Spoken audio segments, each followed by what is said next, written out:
अगर आप एक गरीब परिवार से हैं और आपका राशन कार्ड बना हुआ है तो आपको सरकार की तरफ से पीएम उज्ज्वल योजना के तहत फ्री में गैस सिलेंडर मिल सकता है। और इस योजना की सबसे अच्छी बात यह है कि इसको आप घर बैठे अप्लाई कर सकते हैं, चाहे अपने फ़ोन के माध्यम से चाहे फिर कंप्यूटर के माध्यम से। चलिए अब देख लेते हैं किस तरीके से आप पीएम उज्ज्वल योजना के तहत ये फॉर्म ऑनलाइन भर सकते हो। तो इसके लिए आपको सबसे पहले आना होगा गूगल पे, और गूगल पे आपको लिखना होगा PMUY। इसके बाद आपके सामने पहला जो लिंक आएगा इस पर आपको सिंपली क्लिक कर देना है। यहाँ पर आने के बाद आपको इस पेज को नीचे करना है, बेनिफिट्स टू कस्टमर्स, इस पर आप क्लिक करोगे तो यहाँ पर सारी डिटेल आपको मिल जाएगी कि पीएम उज्ज्वल योजना के तहत आपको क्या क्या मिलने वाला है। इसके बाद आपको नीचे एक फॉर्म लिखा हुआ दिखाई देगा, आपको इस पर क्लिक कर देना है। इसके बाद देखिए यहाँ पर एक फॉर्म आपको दिखाई देगा डेप्रीवेशन करके, आपको सिंपली इस पर क्लिक कर देना है। इसके बाद यहाँ पर आपके सामने ये वाला फॉर्म खुल जाएगा। ठीक है, ये फॉर्म हिंदी में है। अगर आपको इंग्लिश में ये फॉर्म डाउनलोड करना है तो आप वहीं से इंग्लिश वाला फॉर्म डाउनलोड कर सकते हो। चलिए अब देख लेते हैं किस तरीके से आपको ये फॉर्म भरना होगा। तो यहाँ पर सबसे ऊपर लिखा हुआ है आवेदक का नाम, तो यहाँ पर वो नाम आएगा जिस नाम से आप उज्ज्वल योजना के लिए अप्लाई कर रहे हैं, फ्री कनेक्शन के लिए अप्लाई कर रहे हैं। मान लीजिए आप अपनी पत्नी के नाम पर अप्लाई कर रहे हैं तो आपकी पत्नी का नाम आएगा। मान लीजिए आप अपने खुद के नाम पर अप्लाई कर रहे हैं तो आपका खुद का नाम यहाँ पर आएगा। ठीक है, और उसी व्यक्ति का आधार नंबर आपको यहाँ पर नीचे लिखना होगा। इसके बाद यहाँ पर आपको और डिटेल डालनी होगी, जैसे कि मैं के बाद अपना नाम लिखना है।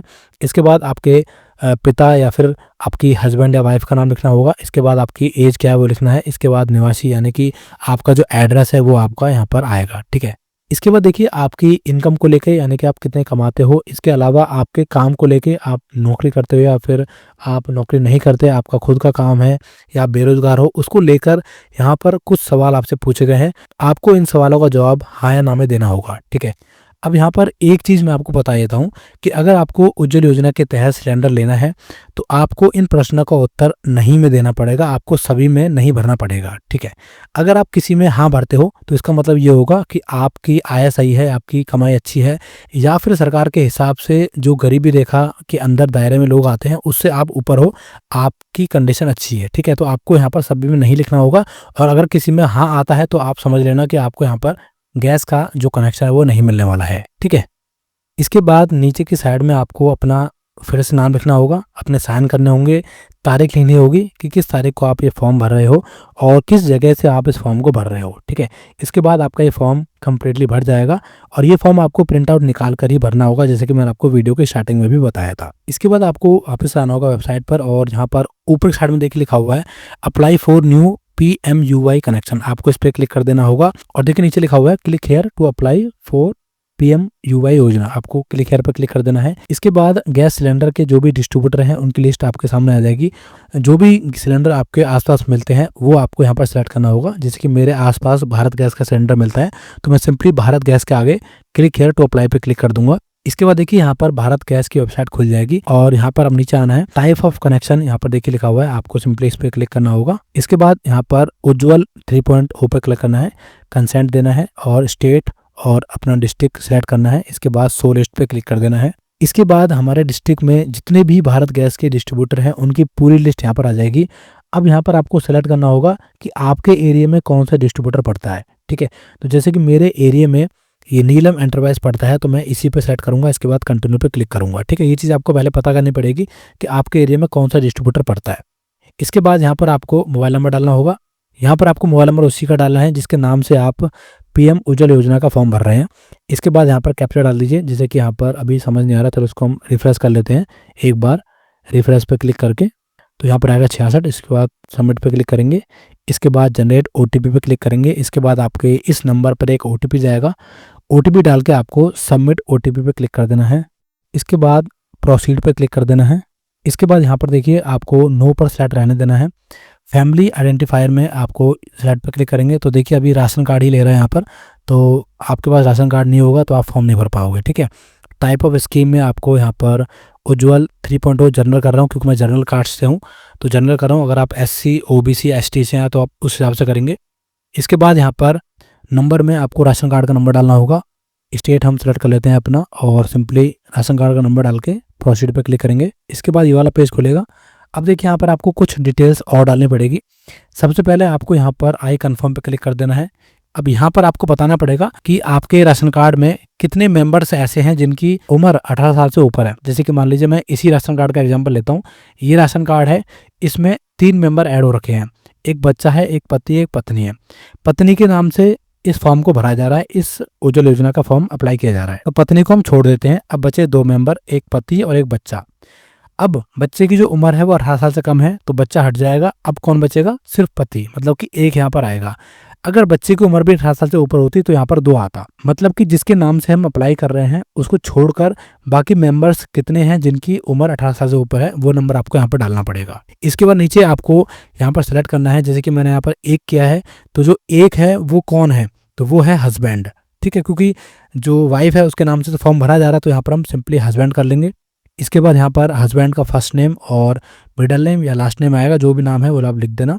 इसके बाद हस्बैंड का आधार कार्ड का नंबर यहाँ पर आएगा। इसके बाद उसकी एज कितनी है वो आएगा। इसके बाद यहाँ पर देखिए, अगर आधार कार्ड अवेलेबल नहीं है तो उस केस में आप ये ऑप्शन सेलेक्ट कर सकते हैं, नहीं तो आप छोड़ सकते हैं अगर आधार कार्ड अवेलेबल है तो। ठीक है, इसके बाद आपको नीचे आना है सिंपली।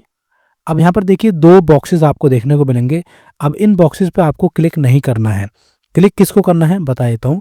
क्लिक वो करेगा जिसके राशन कार्ड में, मान लीजिए एक राशन कार्ड ऐसा है जिसमें कि सिर्फ पत्नी का नाम ही है बस, मतलब कि एक ही नाम है और कोई नाम है ही नहीं। आपने बहुत देखा होगा कि पति पत्नी का राशन कार्ड अलग बन गया है कहीं कहीं पर, तो उस केस में वो बंदे यहाँ पर सेलेक्ट करेंगे।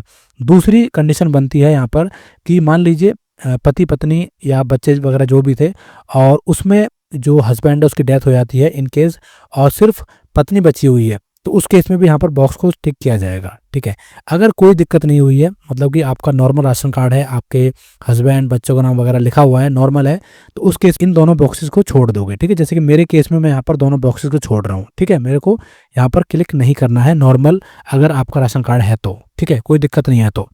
इसके बाद नीचे आना है। आपको यहाँ पर पर्सनल डिटेल देनी है, यानी कि जिसके नाम से आप इस फॉर्म को अप्लाई कर रहे हो, इस योजना के लिए अप्लाई कर रहे हो, उसकी डिटेल अब आपको यहाँ पर देनी पड़ेगी कि मिस्टर है, मिसेज, यानी कि अगर आप पत्नी के नाम से कर रहे हो तो मिसेज आएगा, या अगर आप आदमी के नाम से कर रहे हो तो मिस्टर आएगा। इसके बाद middle name, last name, first name डालना पड़ेगा आपको। इसके बाद उनकी डेट ऑफ बर्थ क्या है वो डालना पड़ेगा। इसके बाद नीचे आपको एड्रेस भरना पड़ेगा।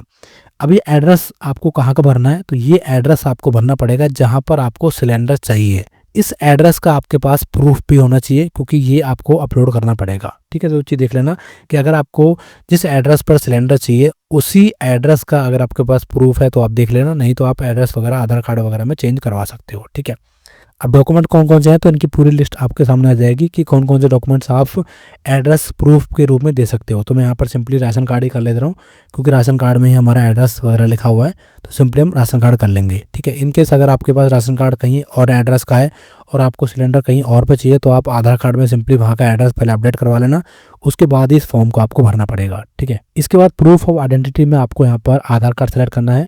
इसके बाद आधार कार्ड का नंबर यहाँ पर डालना पड़ेगा। इसके बाद क्लिक हेयर टू वेरीफाई, आधार पर क्लिक कर दे, वेरीफाई कर देना होगा। अब देखिए नीचे आपको यहाँ पर बैंक अकाउंट की डिटेल डालनी पड़ेगी। सबसे ऊपर आपका आधार नंबर ऑटोमेटिक आ जाएगा जो आपने ऊपर भरा था। इसके बाद आपके आधार कार्ड में क्या नाम लिखा हुआ है वो नाम आपको डालना पड़ेगा। आपके बैंक अकाउंट का IFSC कोड क्या है वो डालना पड़ेगा। इसके बाद वैलिडेट पे क्लिक करना है। इसके बाद आपके बैंक का नाम ऑटोमेटिक आ जाएगा। इसके बाद आपका अकाउंट टाइप क्या है, सेविंग है, करंट है, वो आपको सेलेक्ट करना पड़ेगा। आपके बैंक अकाउंट में क्या नाम है आपका वो नाम डालना पड़ेगा, और लास्ट में आपको बैंक अकाउंट नंबर डालना पड़ेगा। बैंक अकाउंट नंबर आप देख के डालना, क्योंकि इसी अकाउंट के थ्रू ही आपकी योजना अप्लाई होगी और इसी अकाउंट में आपके पैसे वगैरह आएंगे। ठीक है, इसके बाद नीचे की साइड में आपको यहाँ पर पैकेज सेलेक्ट करना है। तो यहाँ पर सभी लोग 14 किलो वाला ही अप्लाई करते हैं, तो मैं यहाँ पर 14 किलो वाला ही अप्लाई कर रहा हूँ। 5 किलो वाला ज़्यादातर लोग नहीं करते। ठीक है, इसके बाद आपको यहाँ पर सेलेक्ट करना पड़ेगा कि आप ग्रामीण एरिया से हो या फिर शहरी एरिया से हो। तो मैं शहरी एरिया में रहता हूँ, तो मैं सिंपली अर्बन पे क्लिक कर दूंगा। इसके बाद अपना डिस्ट्रिक्ट सेलेक्ट करूँगा। इसके बाद सब डिस्ट्रिक्ट सेलेक्ट करना है। इसके बाद आई हेयर कंसेंट देना है और यहाँ पर नीचे सबमिट पे क्लिक कर देना है।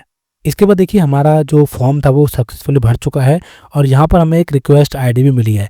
इस आईडी की फ़ोटो खींच के आप अपने पास रख लेना, नहीं तो कहीं पर लिख के भी रख सकते हो आप। ठीक है, अब यहाँ पर जो फॉर्म मैंने आपको स्टार्टिंग में दिखाया था, जो आपने प्रिंट आउट निकाल के भरा था, वो फॉर्म आपको अपलोड करना पड़ेगा। इसके अलावा जो बाकी डॉक्यूमेंट्स हैं वो भी आपको यहाँ पर अपलोड करने पड़ेंगे। ठीक है, डॉक्यूमेंट्स अपलोड करने के लिए आपको simply click here to upload documents पर क्लिक कर देना है, और यहाँ पर आपको जो जो डॉक्यूमेंट्स अपलोड करने हैं वो लिखा हुआ है। जैसे कि राशन कार्ड आपको अपलोड करना पड़ेगा, तो यहाँ पर राशन कार्ड अपलोड कर देना, आधार कार्ड यहाँ पर अपलोड कर देना। इसके बाद डेप्रिवेशन डिक्लेरेशन में आपको वही फॉर्म अपलोड करना पड़ेगा जो फॉर्म आपने प्रिंट आउट निकाल के भरा था, उसकी फ़ोटो खींच के आप पीडीएफ बना लेना और पीडीएफ बना के आपको यहाँ पर अपलोड करना पड़ेगा, ठीक है। और लास्ट में आपके फैमिली में जो भी मेंबर्स हैं जिनकी उम्र 18 साल से ऊपर है, उनके आधार कार्ड आपको यहाँ पर अपलोड करने पड़ेंगे। जैसे कि हमारे केस में एक ही मेंबर है जिसकी उम्र 18 साल से कम है, तो हम उसी का यानी कि हस्बैंड का आधार कार्ड यहाँ पर अपलोड सिंपली कर देंगे, ठीक है। अगर आपके फैमिली में एक या दो से ज़्यादा मेंबर्स हैं तो आपको सभी के आधार कार्ड यहाँ पर अपलोड करने पड़ेंगे, उस हिसाब से यहाँ पर आपकी लिस्ट आ जाएगी, ठीक है।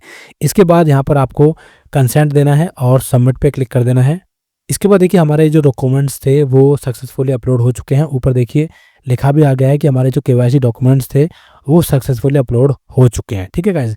अब यहाँ पर हमारा सारा काम खत्म हो गया, हमारा फॉर्म भी भर चुका है और हमने डॉक्यूमेंट्स भी अपलोड कर दिए हैं। अब इस पूरे काम के बाद सिर्फ एक चीज़ आपको पता होनी चाहिए कि आपने जो फॉर्म भरा है इसका स्टेटस क्या है, आपको योजना का लाभ मिलेगा या फिर नहीं मिलेगा, आपकी एप्लीकेशन क्या क्या हुआ, रिजेक्ट हुई या फिर अप्रूव हुई। तो ये पता करने के लिए आपको क्या करना पड़ेगा, आप जिस भी एजेंसी से आपने अप्लाई किया था वहीं पर आना पड़ेगा। जैसे कि हमने भारत गैस अप्लाई किया था तो हम इसी पर आएंगे और नीचे देखिए लिखा हुआ है चेक स्टेटस, आपको सिंपली इसी पे क्लिक कर देना है और यहाँ पर डिटेल्स डाल के आपको सबमिट पे क्लिक कर देना होगा। इसके बाद देखिए यहाँ पर नीचे लिखा भी हुआ है कि हमारी जो रिक्वेस्ट थी या फिर जो भी एप्लीकेशन थी वो अभी पेंडिंग में है क्योंकि हमने अभी अप्लाई किया है। अब यहाँ पर एक लास्ट चीज़ है जिसके बारे में आपको पता होना चाहिए कि आपने जो एप्लीकेशन फॉर्म भरा है वो फॉर्म भरा आपने गैस कनेक्शन के लिए। तो जिस भी डिस्ट्रीब्यूटर को आपने सेलेक्ट किया है वो आपको वेरिफिकेशन के लिए बुला सकता है या फिर आपको कॉल कर सकता है। इन केस अगर आपके पास काफ़ी दिन हो जाते हैं, आपके पास कोई फ़ोन नहीं आया, कोई कॉल नहीं आई, तो उस केस में आप उसी डिस्ट्रीब्यूटर के यहाँ पर जा सकते हैं जो भी आपने सेलेक्ट किया था और उनको बोल सकते हैं कि सर मैंने ये फॉर्म भरा था, आप फॉर्म दिखा देना उनको एप्लीकेशन नंबर दिखा देना कि सर हमने ये फॉर्म भरा था और इस फॉर्म का अभी कोई जवाब नहीं आया, हमारी वेरिफिकेशन हुई नहीं है। तो वो आपको बता देंगे कि आपकी वेरिफिकेशन कहाँ तक पहुँची है और कहाँ पर दिक्कत आ रही है, ठीक है गाइस। तो ये था पूरा तरीका उज्ज्वल योजना का फॉर्म भरने का। उम्मीद करता हूँ पूरी वीडियो समझ आ गई होगी। अगर आपको कहीं पर भी कोई दिक्कत आ रही है तो प्लीज़ कमेंट कर देना, वीडियो को लाइक कर देना।